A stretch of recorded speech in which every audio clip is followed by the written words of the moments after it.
Okay, I want to talk about the thordsen custom stock versus everything else and why I like it. Mainly because I could drop my magazine. Like once you go featureless, you go back to having just your standard push button mag release. That is important. I mean, some of these other options where you have to break the action open. What happens if you have a double feed? What happens if you need to lock the bolt to the rear, drop the magazine, clear the rounds out, reinsert your magazine, and go? How do you do that? Because once you lock the bolt to the rear, you can no longer break the action open to drop your magazine. So these systems, they make it so that you are less combat effective. The more combat effective solution is the thordsen customs. Now, are there some problems with it? Yeah, I see three major issues with it, but none of them are deal breakers. The first is the look. If you're going to choose the look of, option A over the look of option B, when option B is far superior as far as combat effectiveness, like, what, I don't know what to tell you. Like, you could turn the video off now. Who cares about the look? I mean, the longer I use it, the more it grows on me. So, eventually I'm not going to care. The other problem with it that I see is that because the force is no longer coming straight back into your shoulder and the force is traveling down and then back up into you, you could feel a little bit more perceived recoil. Now, is it a lot? No, it's not. But it was enough for me to wonder what the hell's going on with my rifle. Your rifle's not recoiling anymore. It's just how you're dealing with that.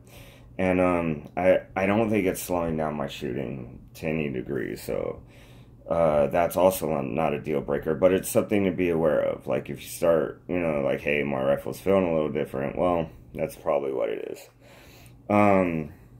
The third option, or the third problem with going with the thordsen customs, is it's a little bit more expensive.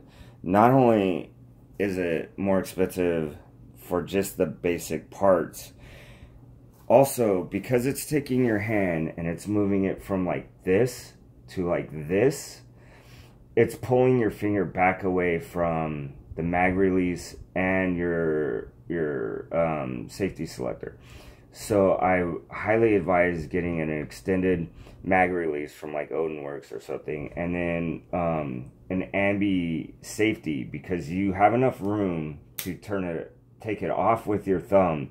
Putting it back on safe though is kind of a pain, but if you have an Ambu one, you could just take your trigger finger and let me see if I can do it. No problem. So that's one option. Also, if you're going to go with an Ambu Safety, going with like a 60-degree throw versus a 90-degree throw will make that even easier. So buying those extra parts is going to make it even more expensive. However, it's a far superior system.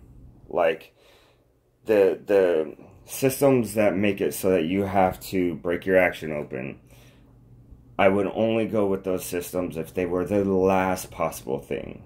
I would much rather go featureless, and I would much rather have the thordsen customs over, say, taking the shark fin little thing and putting that on your grip so that you can't get your thumb around it. With this stock, yeah, it looks weird and it's awkward at first, but I can get my hand fully around it and I can control this just as easy. Maybe not just as easy, pretty much the same as a regular gun. I have just as much control. It's not coming out of my hand. I've done plenty of mag reloads. I've done, transitions from rifle to pistol. I've done shooting on the move. I've done it all with this stock, and none of it has been like, oh, well, this is a weak point in the functionality of this stock.